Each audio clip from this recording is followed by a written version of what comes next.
Ayuk right, they motion McCaffrey, backwards pass to McCaffrey, and he's going to throw downfield wide open. Brandon Ayuk, touchdown! San Francisco! He can run, he can catch, getting on fire! Christian McCaffrey can throw! Schultz to the other, going to throw out left, intercepted! Diamador Lenore! Whoa, Dak what a Prescott play! just threw him the ball on the outcut going left to CeeDee Lamb. Diamador Lenore comes up with the game's first big play. Here's Prescott back, has time, throws out left, intercepted. Ball got tipped up and taken by Fred Warner. Jimmy Ward tipped the ball, and Fred Warner with the INT. They're going to give it to McCaffrey coming left. McCaffrey, touchdown! San Francisco! He has thrown one, he has caught one, he has run one. What's going on, Nitty Gritty Niner Talk crew? We are in the building for another week of Nitty Gritty Niners Talk. A lot has gone down this past week, and us celebrating our victory going into 3-0. We are 3-0. We are undefeated, baby. Make some noise, faithful. Let's go. Make some noise. We are undefeated. Peachy, it's good to be here. Mose couldn't be here this week. Neither could Fear, but it's good to be here. Talk Niners football. How are you been? How have you been? How has your week been so far? Oh man, it was a crazy day. I really still have not got over the Nick Bosa news though. I'm trying my best to. I've tried my best so hard to get over it, and man, I'm just it's so like just bad for Bosa. I know one thing about it, that he loves playing football and loves being out there. So I know it's bad for him. It's bad for the Niner fans. It's bad for the players. Did you see the Fred Warner thing that was on Instagram where he has the thing with the picture with him and Bosa, and then he puts the heartbreak thing under it, and then I think Bosa did that too. And it was just, those guys on this Niners team that have been around each other for they're super close. Like, they're really close, especially on that defensive side. And, man, they feel like that a part of them is missing. So we're going to have to try to figure out a way to fuse this together so we can keep stringing wins. Yeah, man, it's not really much to figure out. They just got to go out there and continue to do what they're doing. I mean, right. It is what it is. This is football. It's a sad blow. Tough loss, but this is the game that they play. It's violent. It's 100% injury prone, and it is kind of like what it is. You pray every week that these guys don't get injured, don't get bruised up like that. But when you saw the injury, you were just like, damn, like, we're trying to celebrate. We want to cheer our team. What happened so early in the game? Niners won the game 16-15. Too, by the way. Shout out to the San Francisco 49ers. Shout out to the Breezie Bunch crew out there. Make sure you guys like, comment, and subscribe on this channel, man. If you're not already subscribed, hit that subscribe button. And everybody, do us a favor, hit that like button. You can support the channel in many different ways. There's Venmo, there's PayPal, there's Cash App. Also follow us on X and IG, as well as the Facebook Nitty Gritty Niners group. All right, so make sure you guys follow us on there as well. You can questions, chime in, whatever it is you guys need extra from the crew will be there. Shout out to Miss Debbie as the moderator and admin over there on the Facebook page. But to get back to what you were saying, I mean, it's just like I said, it's a tough blow. We're all sad. I was sad the day that the announcement happened, and now I'm just trying to look past it. I already know he's not going to be here, and there's several ways the Niners can look to address it. And we'll talk about some of those, but it's just tough. Let's just get to the takeaways from the Cardinals game. Again, the Niners won 16-15. Peachy, do you have any, what's the takeaway that you got, minus the injury stuff? But what did you get from the game? It was gritty, it was grindy, and they pulled it off. So I got a couple things from the game. One of the first things is on that offense. I am so glad that Saleh is back for the defense because now Kyle can concentrate on the offense, and to hear him say when someone asked him about something on the defense, for him to be like, well, I didn't exactly see that, was music to my ears, because I'm like, that means that this man is focused on the offense and he was in his bag, especially on that 4th and 2. Oh my God, that was just terrific. And that was beautiful. And just the fact that he can now pay attention to the little details on the offensive side of the ball and not have to worry about the defense like that, because, you know, he has that dude over there running that defense now. It's just amazing. But that 4th and 2 was so pretty. Oh my goodness. It was so pretty and it was so off script. And I just loved that. And that's what I've missed about Kyle being able to just, you know, handle the offense and to, you know, focus all his mental energy on that side of the football. Really, really makes a difference. And you can definitely see that coming through. Like more and more every week, you can see that coming through.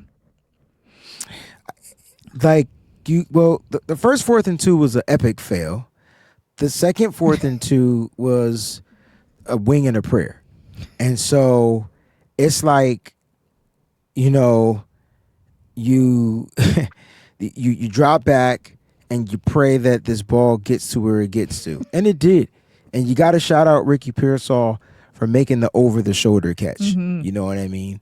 And it's just like the throw was perfect. The route was perfect. The catch was perfect.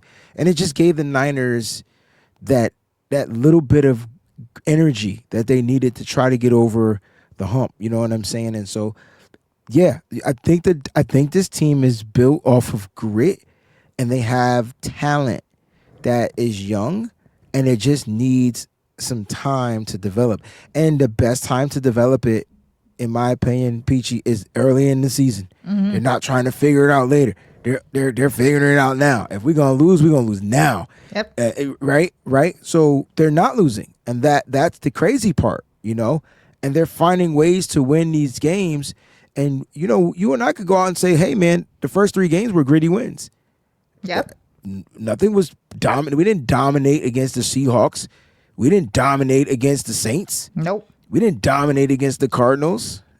They took the lead. And so all gritty wins, 3 weeks in a row.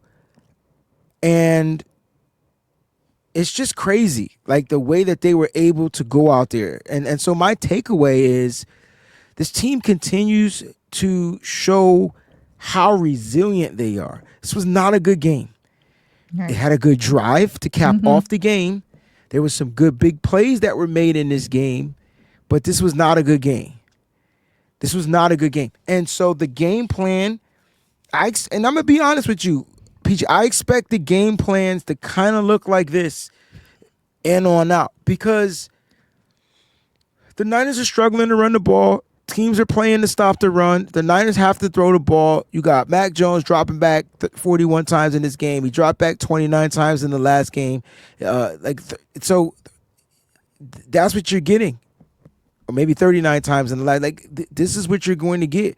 And so we're going to have to continue to go out there, throw the ball, and find ways to be successful. And if we can't find a way to run the ball, it's going to be a little bit interesting, because to me, it's not that we're not trying.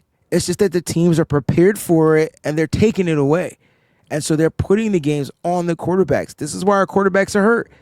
Brock Purdy's hurt. Mac Jones is hurt, because those guys are going out there trying to figure out ways to, win the game by being a quarterback. It's not like they just can lean on their run game. And we'll talk about the rushing attack. It's a little different this year, because I think teams are like, we're going to stop the run, period.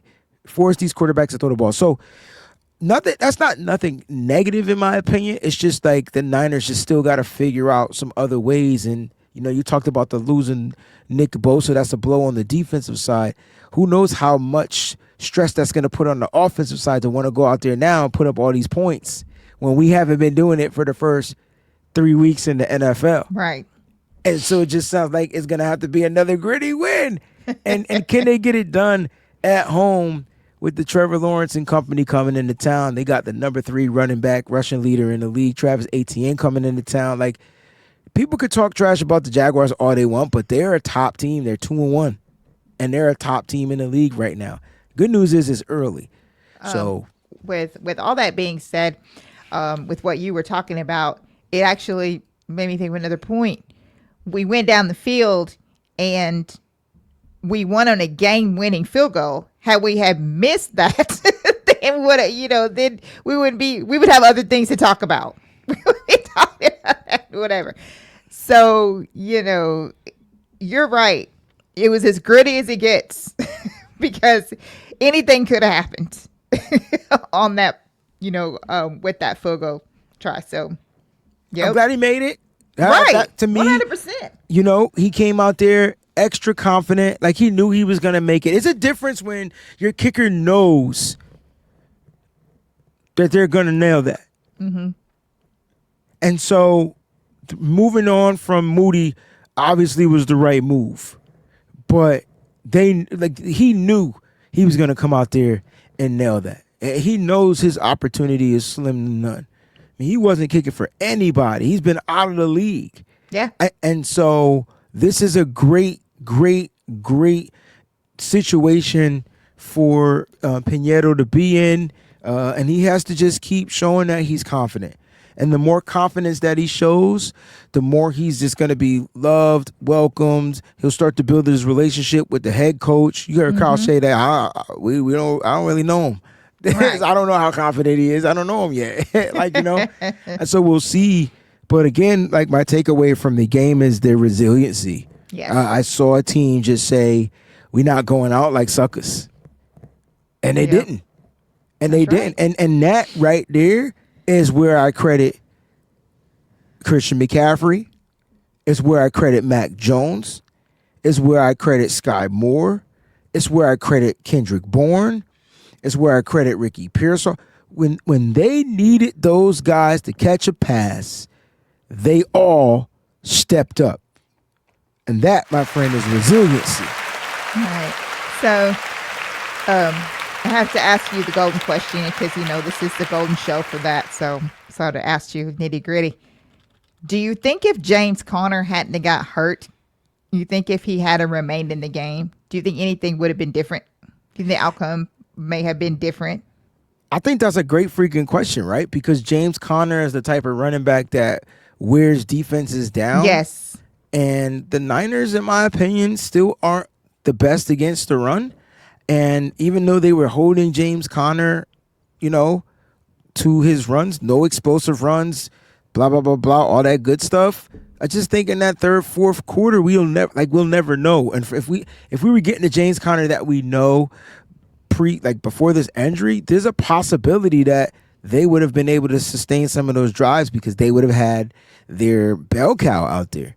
And so, yeah, I think the game would have been different. I mean, it's just like saying if we had George Kittle out there, the game would have been different. Of course. If we had Brandon Ayuk out there, the game would have been different. So that's how intricate he is to the Cardinals' offense. And him missing, it definitely hurt them. But the Niners were hurt too. Mm-hmm. And I'm not saying, I'm not trying to be the type of person to be like, oh yeah, whatever. The injured, you gotta you gotta step up and play, man. Imari DeMarcado came in and got a 29-yard run. We gave up the first explosive run in the third quarter. We gave up the first explosive pass in the third quarter. You can check out my explosive plays on my Patreon, www.patreon.com/TheWayneBreezie. Join the black tier and you'll get those videos clips. But it was crazy. Those did not happen, Peachy, until the third quarter. I'm like, wow, the Niners didn't give up any explosive plays. And then boom, nice run, sealed off block to the edge because the edge rusher didn't contain the edge. And so just little things you gotta look into. So James Conner might have been able to help seal the deal for the Arizona Cardinals. And you got to remember, we turned the ball over. We gave them the ball back. Yep. We had a safety, and we had to give them the ball.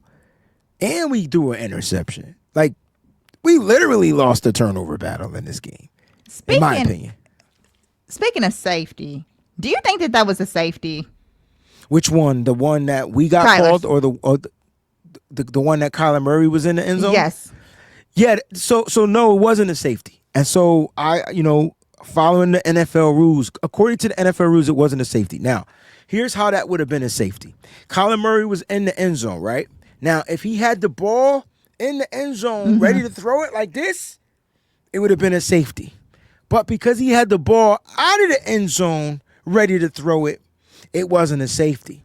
The ball needed to be in the end zone with him in order for that. And then if he threw that pass, it would have been a safety and intentional grounding and a safety. Because the ball was outside the end zone, even though his body was in the end zone, it wasn't a safety. It was just intentional grounding. So those are the rules. I don't make up the rules. Those are the NFL rules. So, like, if that's the rule, then that's the rule. We're just used to seeing quarterbacks that go into the end zone get sacked in the end zone. And because the Niners can't fucking sack a person to put the game into the ref's hands, you get that. Right. You know what I'm saying? Damn, if you just bring them down, it changes everything. Facts. That's all you had to do. Yep. You're right.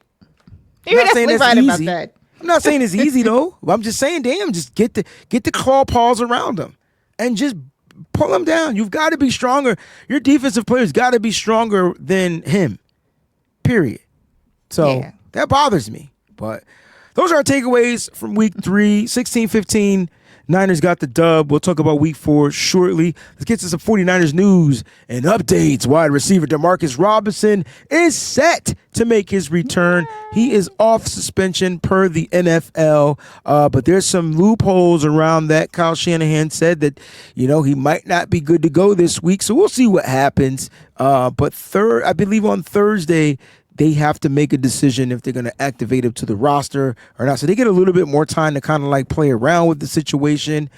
And per Kyle Shanahan, Brock Purdy will practice again this week. Now, he practiced last week. He was limited. So the key thing is to figure out if Brock Purdy is going to be limited this week. If Brock Purdy is limited this week, man, Kyle is playing with our emotions.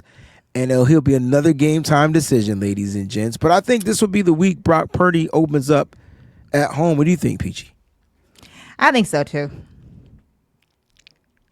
I'm a lot more confident that Brock is going to play this week than I was last week. Like 100% more confident. Like, I really do believe that Brock Purdy is going to be QB1 this week. I need Brock back. I want Brock back healthy. But if it's weird because I don't think Mac Jones is healthy now. Exactly. So, but Mac Jones to me is the hot hand. I don't know if Brock is going to be cold coming back. And if Mac is the hot, but Brock's the better guy. Like Brock is just the better guy. You don't have to worry about Brock getting into a rhythm early. Mac got to get some throws out of his system first. He got to go like 3 and out about 16 times before he makes the completed pass. And Brock is that guy. So, like I said, it all comes down to the health for me. And, should Brock Purdy play in this game? It depends on his health. Got you. I don't know about you, but I want to be 4-0. But it just seems like for the 49ers, winning games comes at an expense. It just seems that way. Just can't figure it out. It's really crazy. Why can't we just pay money? Why we got to pay a player to get injured? Right. The good thing about this is that it's an AFC game. Got our NFC games out of the way. I've seen you before talk about the AFC games. Don't gain no matter. It doesn't hurt us. Right. So do you want to play Brock in a game that doesn't hurt us? So no, I just have a feeling that he. Here's the funny thing though, not to cut you off, but if Mac Jones is hurt, because you're sure not going to throw Adrian What is it, Adrian Martinez? I mean, you just said that you don't want to waste this game on Brock. Yeah, that's. And if point. Matt can't go, then it'll have to be Adrian. are we going third stringo? And if I'm gonna say this. If Kyle Shanahan wins with a third string quarterback, the league better fucking watch out. Like that, the league better watch out. That's a Breezie bomb. Better watch out. You better not pout. Because Matt clearly was injured. Dude was playing with a brace on his leg, and that affects whatever little bit of mobility he has. Right. And you just told me you didn't want to waste Brock on a meaningful game. Right. Or do you use Brock to get tuned up against a game that's mean? I don't know. I know. And the way the Niners are looking, it's like they put players out there and they don't return. So exactly. It's kind of like the what is that? What is that? The Roach Motel. They check in. Yes, they don't check out. It's just a weird. It's like we all try out there. And all of us don't make it off. It's like every single week. It's reality for this 49ers team. You trot them out there and all of them don't make it out. And, it is, I don't want to hone sucks. in on how injured we are. I mean, we just stay injured. Like every season since 2017 has just been injury plagued. It's like we're paying the cost to be the boss, but we ain't the boss. Like, exactly. We didn't win it. We didn't win anything. That's right. And then, I'm not gonna lie. I want to win this championship more than anybody, right? But I'm gonna be a little tight. Nick Bosa won't be a part of it. Yeah. On the football field, contributing.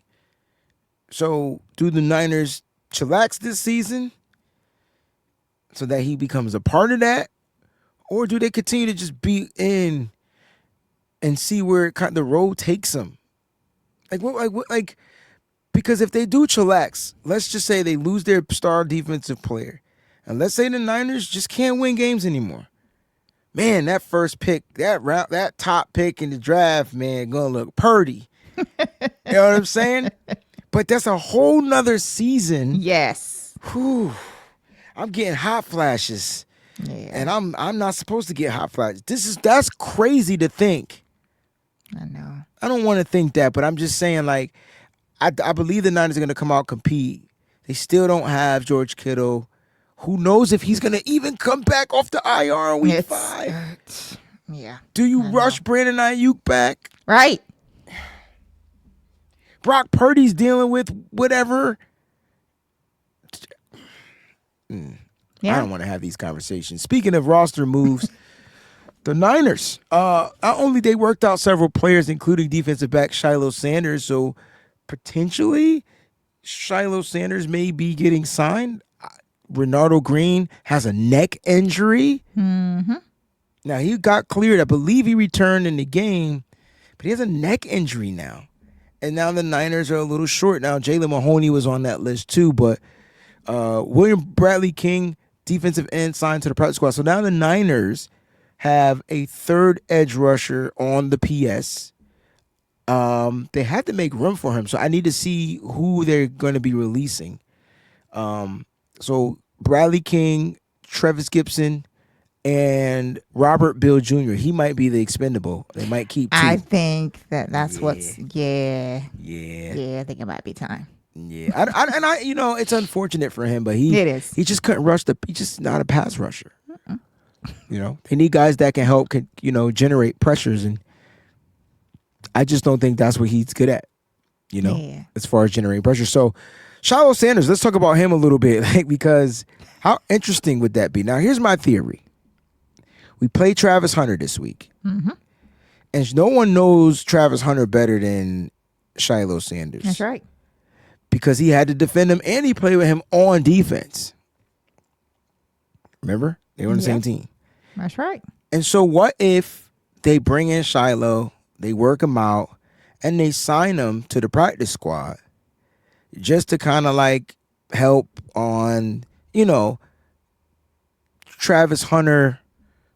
What do we call that? Report? I forgot what you call it, but the game plan on Travis Hunter. Now, I know Travis Hunter has 10 receptions for 76 yards, but he has the ability to do a lot worse on a team that might not be able to generate pressure. Exactly.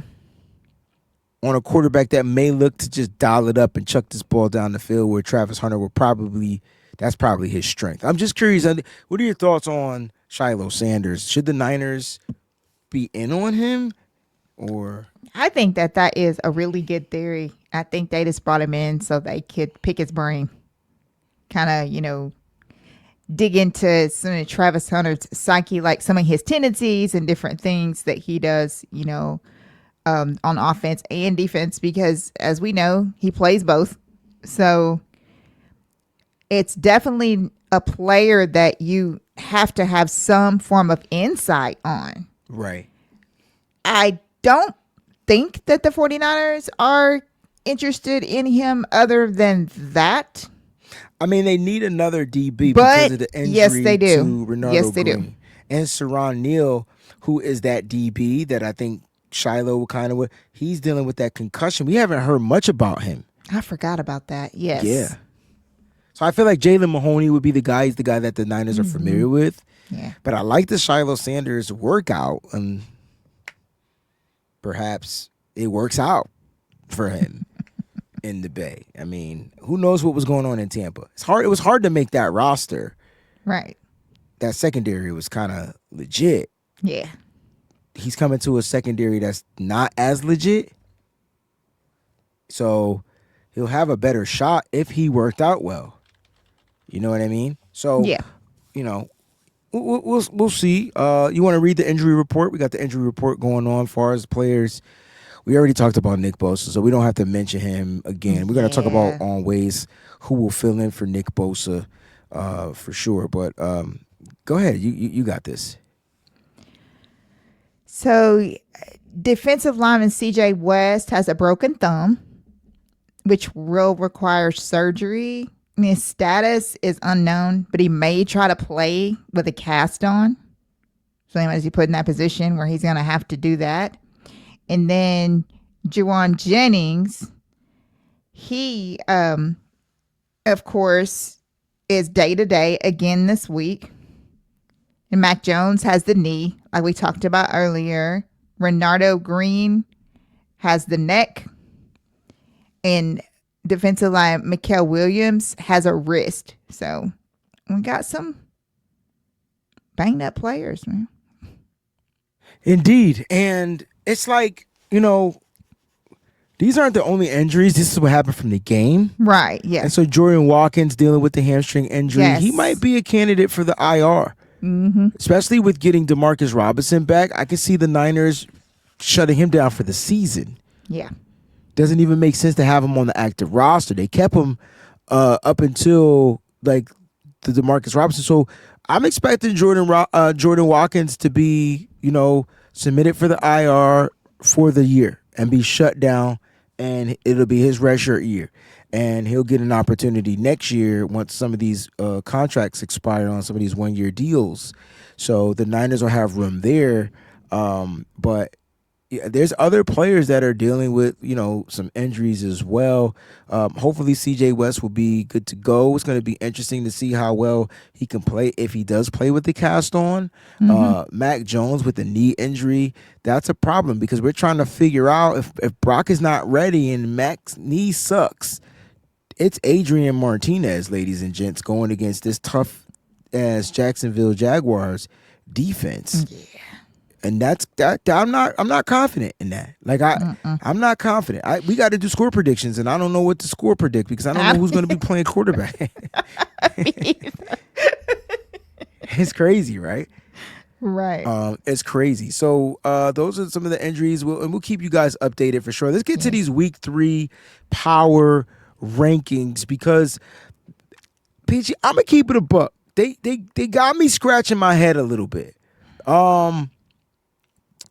And I'm scratching my head because as I pull up the power rankings, I'm seeing the Niners stayed at 12. I was watching a TV show on, I think, NFL Network, and he was explaining about the Niners' injuries and why they just feel like losing Nick Bosa is going to affect them, and this is probably why, this is the NFL.com's power rankings or NFL Network's power rankings are different. The Niners aren't in the top 10 either.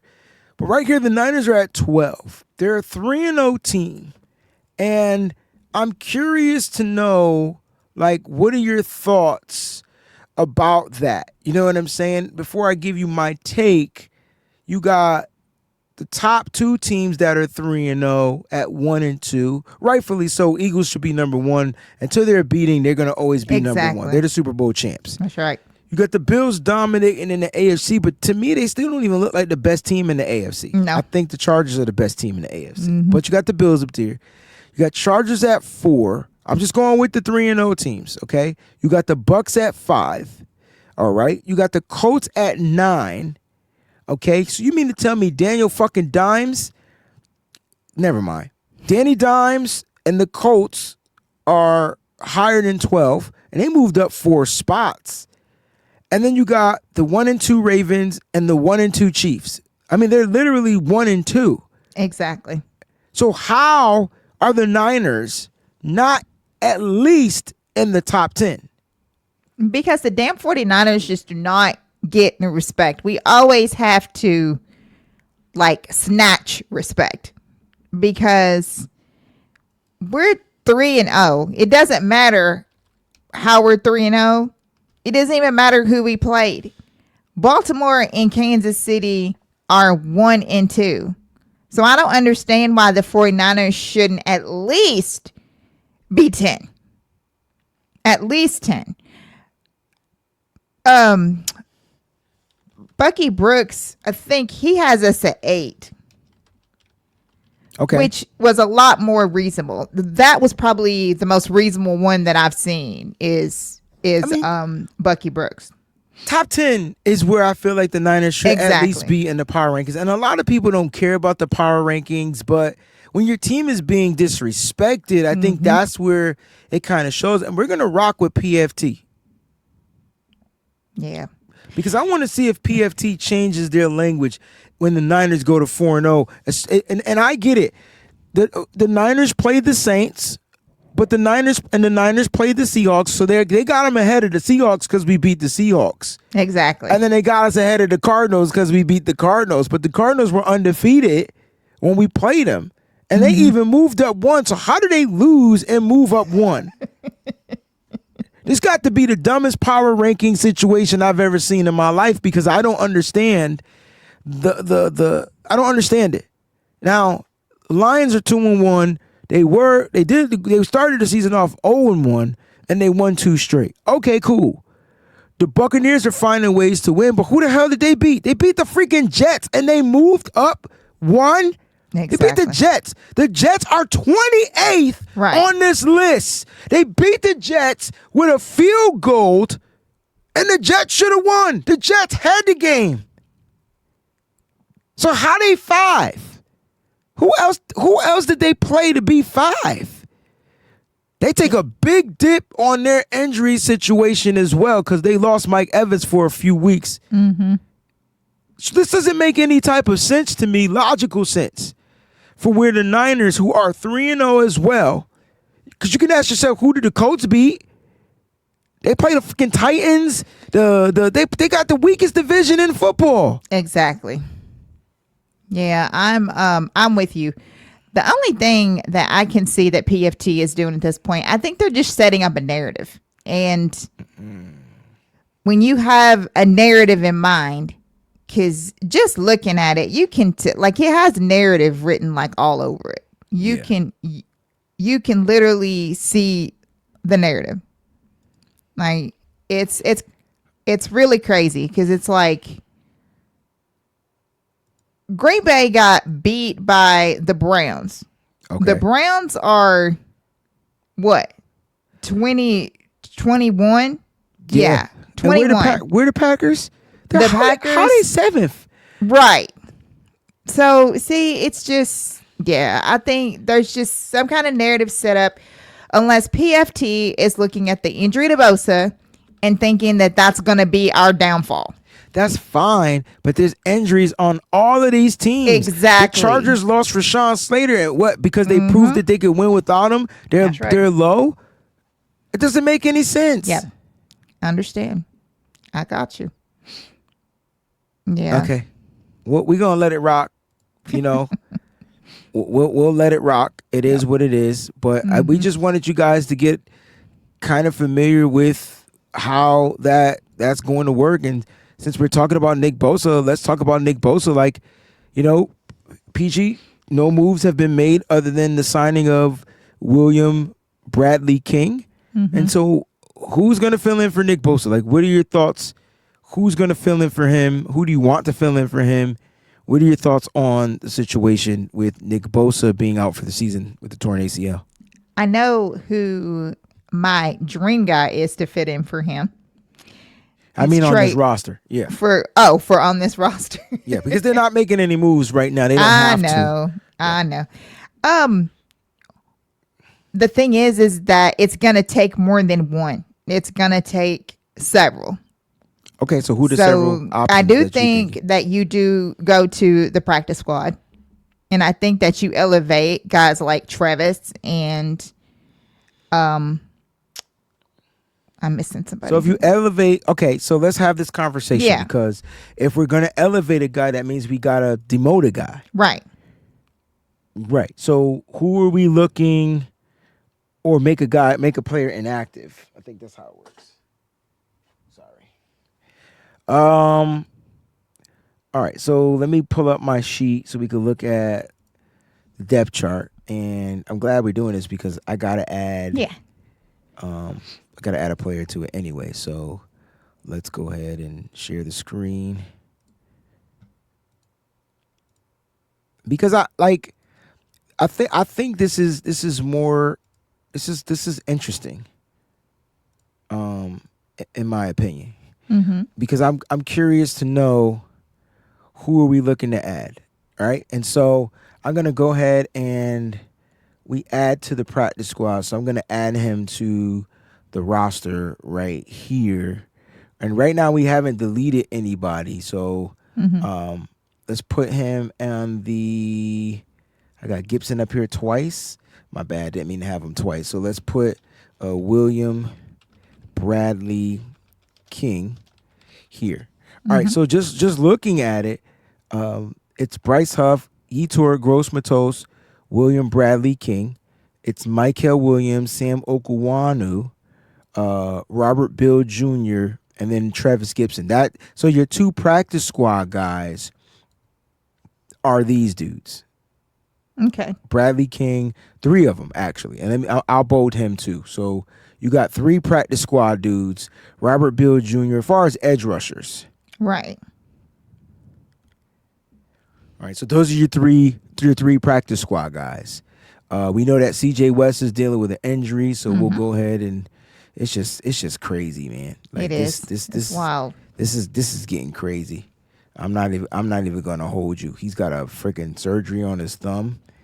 So I'm just gonna make him yellow because he's injured, and then I'll go ahead and mark in thumb. So who are you looking to bring up? Because that's gonna be the situation. Maybe CJ West doesn't play, but then that means you're losing you're losing an interior guy. Yeah. And I'm still waiting to see what the hell they're gonna do about Jordan Jefferson. That's the kid that they traded for. So yeah, like what's going on? Does he get a role this week being at home? Yeah, that's it. I forgot about interior guy again. Another interior guy. Right. I forgot about Jordan. You know? But, yeah. I'm asking because so you're so of course if we bring somebody up, then there's somebody who is going to be inactive for this game. Right, because you can elevate players from the practice squad. They don't have to take up a roster spot, but you have to make somebody inactive. Exactly. So the question is, all right, I'm gonna ask you this, and this is what I think may happen. Ricky Pearsall Marquez Valdez-Scantling, Kendrick Bourne, Juwan Jennings, Sky Moore. I'm already saying that I think Jordan Watkins is going to go to the IR. Yes. So he'll be in red soon. Mm-hmm. Okay? Those will be your 5, and DeMarcus Robinson, that'll be your 6. He'll be the inactive guy. Yes. I do agree with that. You have the spot for him because Nick Bosa's on the IR. Mm-hmm. So there's your DeMarcus Robinson spot. But I think he'll be the inactive wide receiver this week. Yeah. Until he gets, because it's just not enough time. He can't really Thursday, Wednesday, Thursday. You know, it's just not enough time. So yeah, I think that he's got to. I think that his physicality. I don't think it's gonna be where Kyle wants it to be. So I agree with you. I think that he will be inactive this week. I agree with that. And so there you go. So like filling in.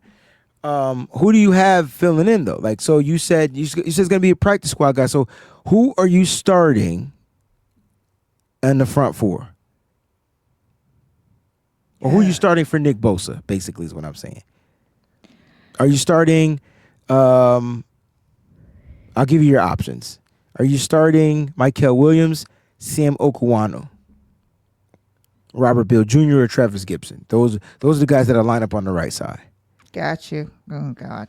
So you go on rookie, you're going with second-year player, Okuwano, you're going with third-year player, Robert Bill Jr., or the veteran Travis Gibson, who also had 10 sacks in a season, and I can get you that information. I think that they should definitely bring Travis up. Yeah, 7 sacks. I'm sorry. When he played with the Bears 2021, he had 7 sacks. He has 11 career sacks. So the most he had in one season was with the Chicago Bears in 2021. He had 3 with the Bears in 2022. He had 1 in Tennessee, 0 in Seattle in 2024. Now he's with the Niners. This might be the game where he's elevated. He's been the guy on the practice squad. But Robert Bill Jr. has been the guy that has been with the team. Like, you know what I mean? Like, so that's where it gets a little weird. For this week, I don't think you need to really have that dominant premier pass rusher because you're playing the Jags, and I'm not saying that they're going to be an easy cakewalk win, but here's how I think they're going to start the game. Okay. All right. On first down, you're going to bring out Bryce Huff on the left end. Mykel Williams will line up next to him as your interior tackle. Jordan Elliott probably, or Mykel Williams is going to line up on one of these tackles, and then you bring out Sam Okuwano. I think that's how I'm looking at it. Now, when they switch the downs, the distance, you put your pass rushers out there. I think you go Bryce Huff, or no, you know what? Suck it. Start Huff, start Mykel Williams. Jordan Elliott and Kalia Davis or Alfred Collins or whatever, they're going to get there. It's time. You just have to rush it. And Kalia Davis, to me, is just not good against the run. Right. I'd rather have Alfred Collins, Jordan Elliott out there. Why not start those 4? Now, here's what they will do on pass rushing downs. It'll be Bryce Huff. It'll be Mykel Williams. It'll be Yetur Gross-Matos, and then it'll be Sam Okuwano. That will be your pass rushing situation. So now you're bringing in the speed from the outside and the power and speed from the inside with Mykel Williams. So he'll just switch. He'll continue to play that Eric Armstead role, inside out, outside in. But I think now, Peachy, it's time.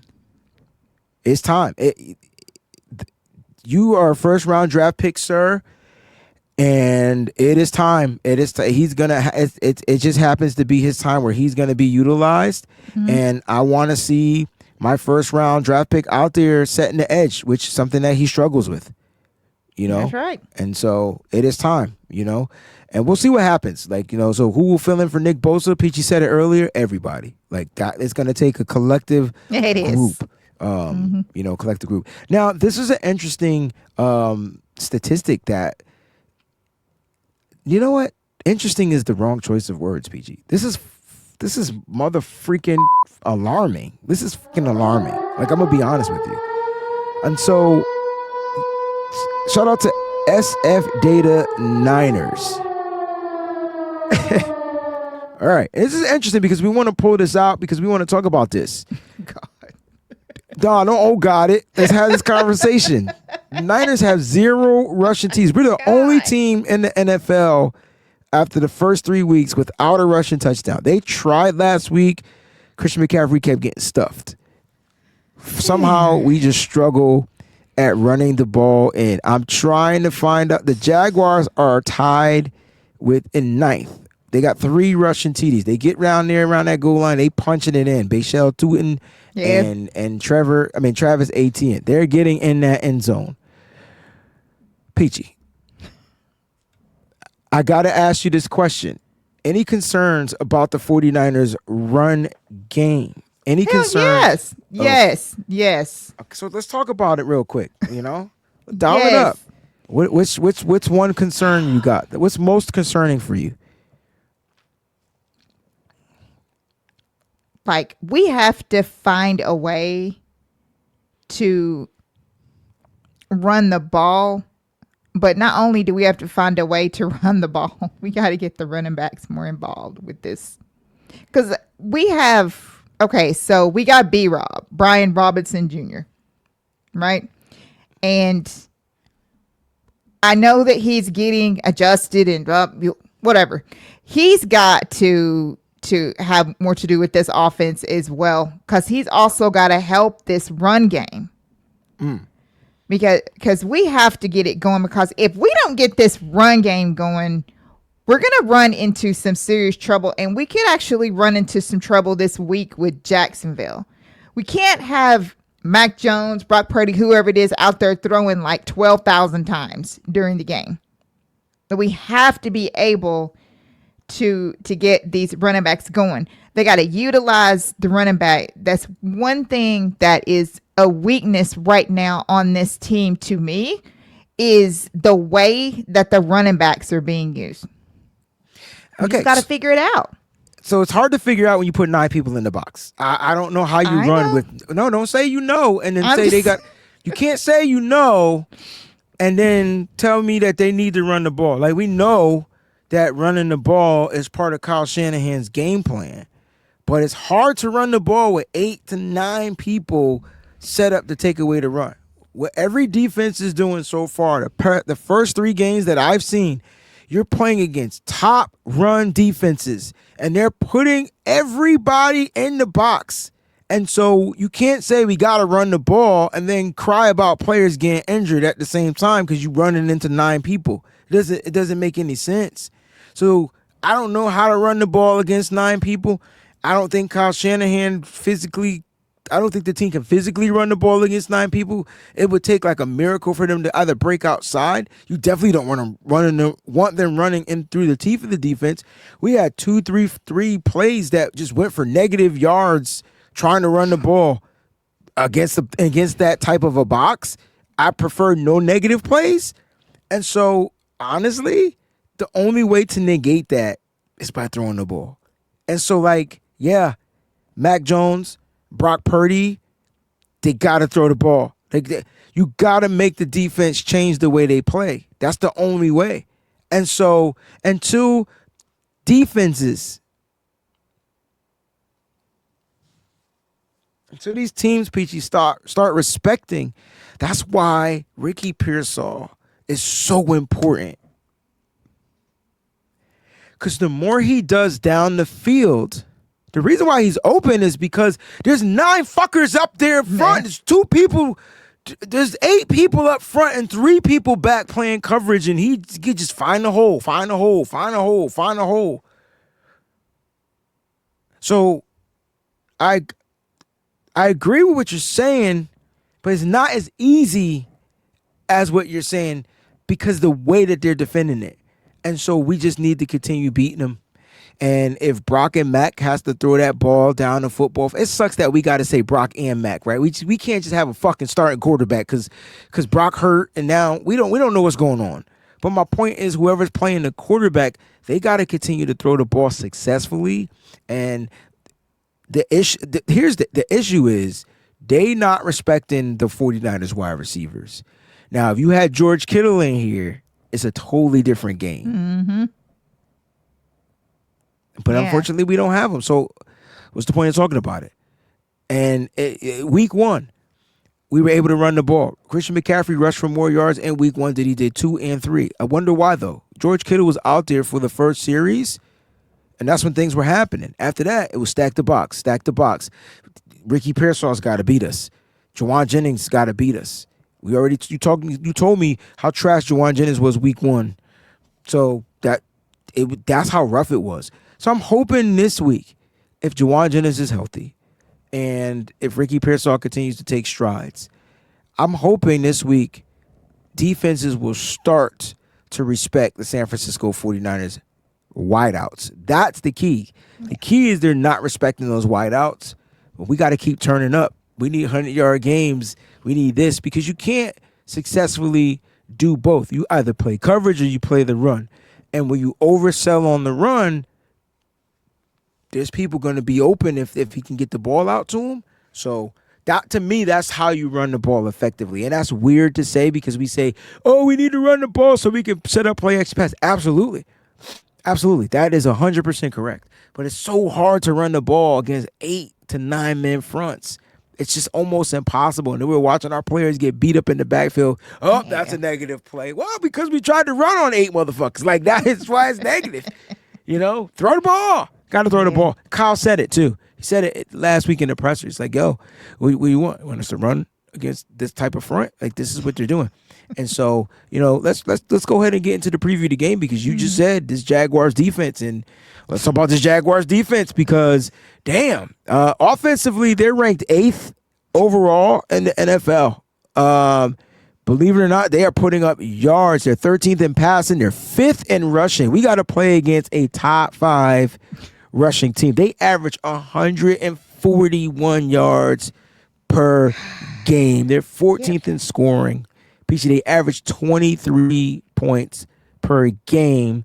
Offensively for the Niners, defensively for the Niners to negate some of that. The Niners defense is pretty good against the pass. They're not as good against the run. And so that is alarming to me. I'm not going to lie. Can the Niners defense find a way to come out here and shut down this rushing attack? When you look at the Niners defense, you're just like, damn, like they give up yards on the ground. Points per game, Gucci, 16.3, number 3. But look where they're ranked in rushing. I know, I just saw that. Well, that's the offense. But look when the defense comes up. They're 4th overall in the defense, 5th in passing, 15th in rushing. So 15th versus 5th. We got to find a way to negate that in the middle because you know what they're going to do? They're going to come out and they're going to come out and set up to run the ball. And the Niners won't sell out and play 8 in a box, Peachy, because you got to cover Brian Thomas Jr. Exactly. You got to cover what was the guy that went off last week for them? Parker Washington. Yep. That motherfucker still play football. You got to cover him. Crazy. And no one's talking about the rookie. But I think this is a game where the rookie is going to get an opportunity. I hate it. So that's your pass defense having to defend that. Then they got Brenton Strange as a tight end. And the Niners safeties are young. And tight ends will move the chains on this defense. Yeah. This is a bend don't break defense, so they'll give up the yards, but they won't give up the points. So that's a great thing. But I'm sorry, you get down to the red zone, they're running it in. They don't have problems running the ball into the end zone. Right. So it's a little bit alarming, for me. Jaguars defense, let's get to their defense because their defense is ranked 10th overall. They don't have as great of a defense. They're 16th in passing, but look where they are in rushing. They're ranked 5th. Yeah. They only allow 82.7 yards per game. The Niners only rush for 70-something yards per game. We talked about this. Exactly. So just previewing the game, Peachy, like looking at statistically wise, the Niners are overall they have the better record. As far as defense, the Niners overall have the better defense. They're 5th in defense as far as yards per game, total defense. Mm-hmm. As far as offense, the Niners are elite in passing. You talked about running the ball, but their strength is throwing the ball because that's what the teams are making them want to do, right? And so when you get to the Niners are 8th in total offense. They're 1 ahead of the Jacksonville Jaguars. So the Niners, where they struggle, scoring. They're like the bottom of the league. And so how do you see this game going about knowing statistically, which really this doesn't mean anything, but these are the tendencies you have to play towards. Damn, you got a good rushing attack coming in. You got a good defense that stops the run. They're 5th in rushing and they're 5th in stopping the run. And so what's our number one key to victory? Stop the run. So how do you stop this run? Or what are your thoughts on the Jags just coming into town? Look red hot. Yeah, they're definitely red hot, and they're very confident. Oh, God. And they're also... That's a big difference. ...wanting payback. Oh, because they got... And Nick Bosa not here, too? Right. He was a killer. Yes. In that game. This is the game where Chase Young... Did Chase Young show up in this game? I can't remember. This was Chase Young's first game, I think. But Nick Bosa was a monster. Yes. In Jacksonville. So we're definitely... So they're they're definitely looking for payback. And we know how teams are when they're looking for payback. They go all in. What makes me probably the most nervous in this game is the fact that they're 5th in rushing, because I didn't even know they were 5th in rushing after we spent all that time talking about running the football. Teams don't really run on them. Their front is crazy. Yes. Okay. Like, crazy. I'm gonna keep it a buck. Like, their front is crazy. Like, and I'm just being honest, man. Like, what do you want? I mean, they run a base 4-3. Your edge, Josh Hines Allen, I always get that mixed up. They got big Devon Hamilton in the middle. Guess what Eric Armstead plays for? Then Trayvon Walker, 1st-round pick. Yes. So 2 first-round picks out there on the edge. Eric Armstead was a 1st-round pick too. Mm-hmm. You know, their front is crazy. Their front is I can't stop saying it. Yeah, it is. And then another thing as far as their offense goes is how versatile they are on offense. I mean, the way that they use ETN, just ETN, despite everybody else, because they also are used like with versatility, but ETN, man. Listen, they got some receivers. You talking about ETN, I talked about too, and they got LaQuint Allen and Cody Schrader as well. Yep. That's who the Niners had, if you guys remember Cody Schrader. Yep. But Brian Thomas Jr., Parker Washington, Travis Hunter, Tim Patrick, remember him from the Broncos? Oh, God, I forgot they had him too. They got Diami Brown, who killed us. He played the Commanders. Remember Diami Brown? Right. And then Joshua Cephas. So he's on the IR, but they've got 5 wide receivers. They got 5 wideouts. Kind of like the Niners, but those guys. And Brian Thomas Jr. isn't having a great season this year, but this can't be the get-right game. I was fixing to say, is this going to be the game where Brian Thomas Jr. No, because you put Demo on him. Yes. And that right there should negate the explosive plays. My concerns are if Renardo Green can't play, because Diami's going to be used in the slot. Mm-hmm. If Renardo Green's going to be on Travis Hunter, this should be a matchup that Renardo Green wins. Yes. I'm not saying Travis Hunter is garbage, but right. he not that guy yet. But this could be the day we watch Renardo Green get beat just on every play, and if he gets beat, he's gonna get a penalty. Oh goodness. Got to be careful. Yes. So I'm a realist. Like, you know what I mean? Like, I'm a realist. We're putting this information out here. If you guys don't like this nitty gritty show, find you another show. But we're putting the info out here so that you can understand that this game will not be a cakewalk. Right. And losing Nick Bosa, not being able to generate the type of pressure that they need. Trevor Lawrence, if they don't contain, he will move. He will run. Don't think he's immobile. He's not. Yep. This kid is a star.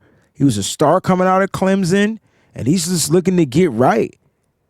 Yeah, he's also very healthy. Very. Because when we played him, he was semi-healthy. But good point. Remember, because he was coming back off the injury. I do. I remember. But now he is completely 100%. Good point. And they're averaging 23.3 points per game. Run. So he will take off and run. And I think their offensive line is pretty stout. I mean, Walker Little, Ezra Cleveland, Robert Hainsey, Patrick McCarry, Anton Harrison.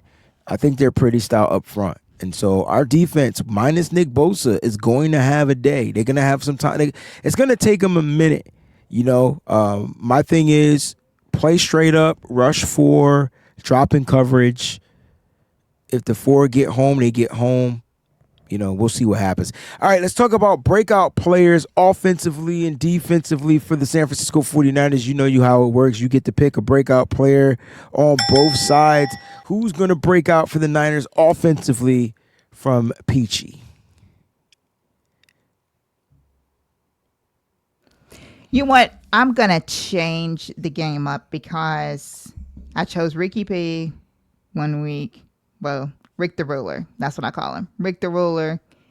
And I think I had McCaffrey 1 week.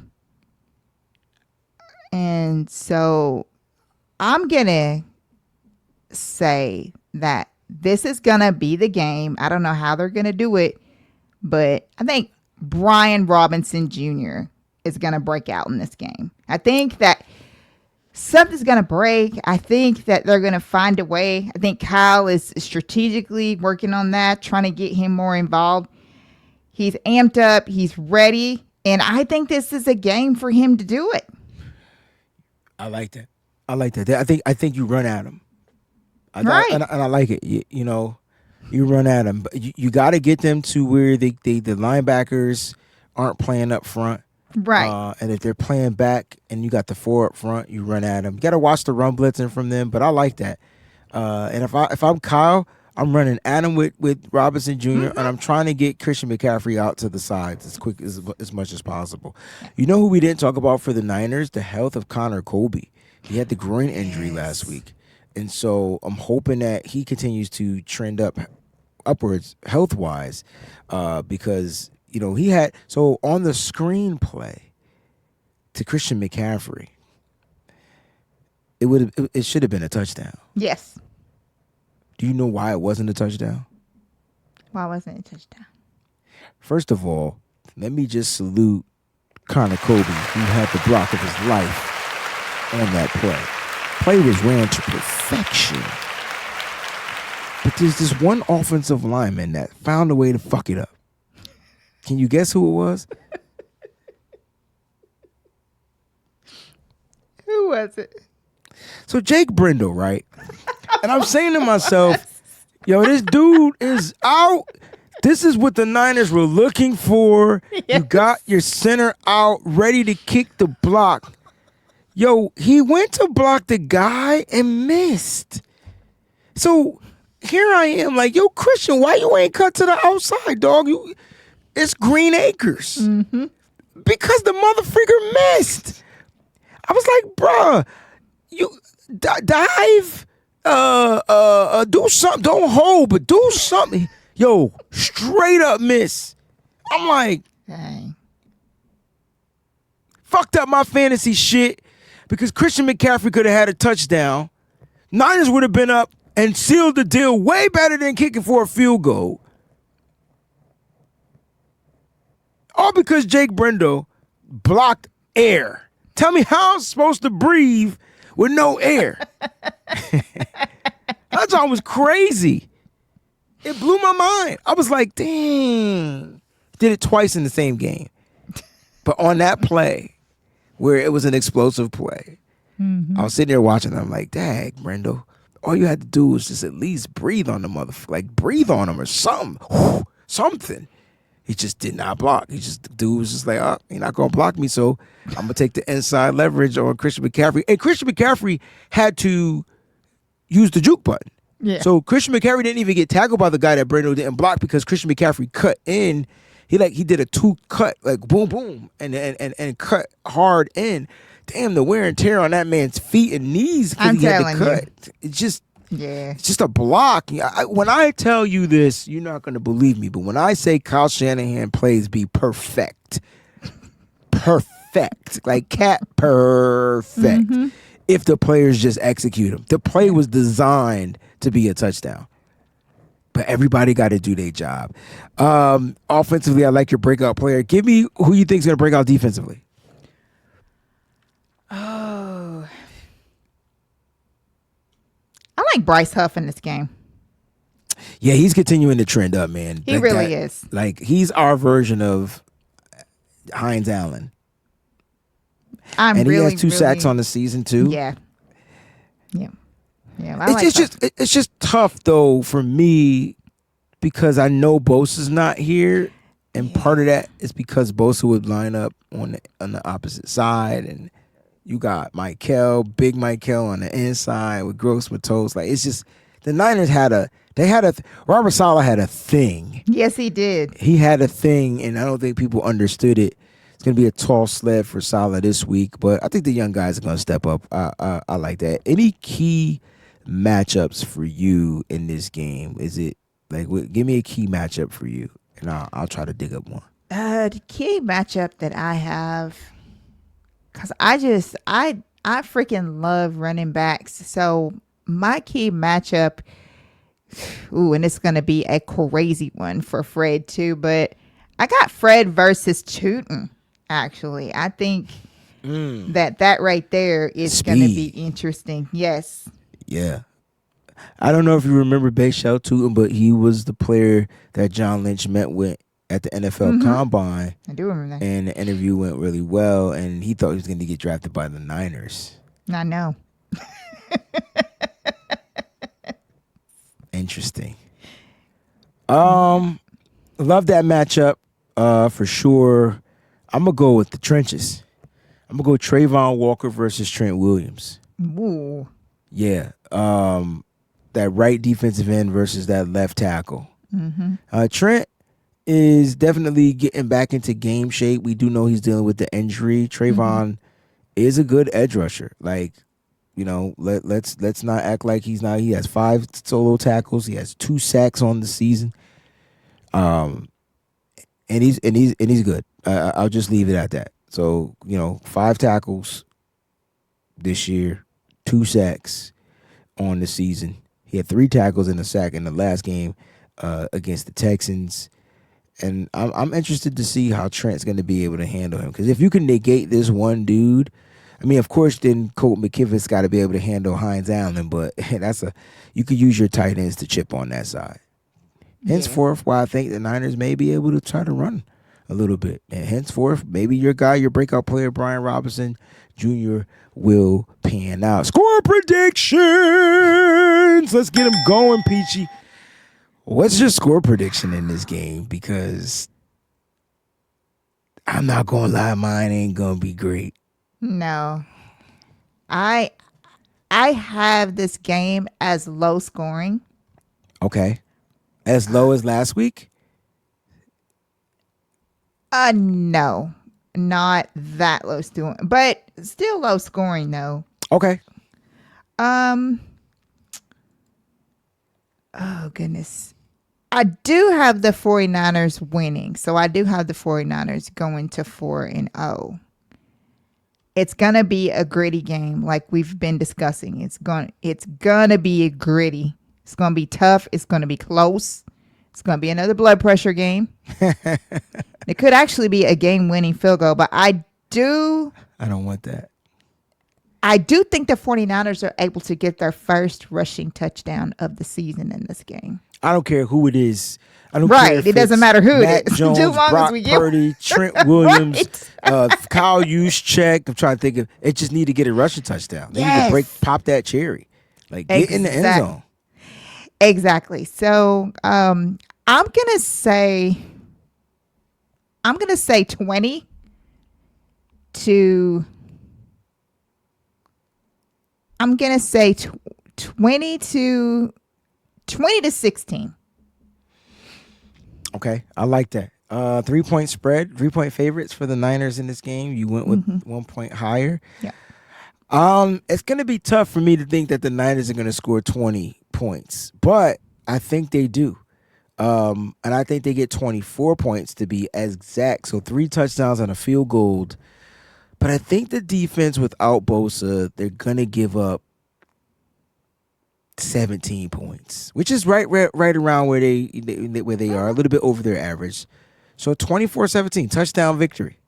Right? 24-17, 7 points. Yep, 7 I think the Niners could do it.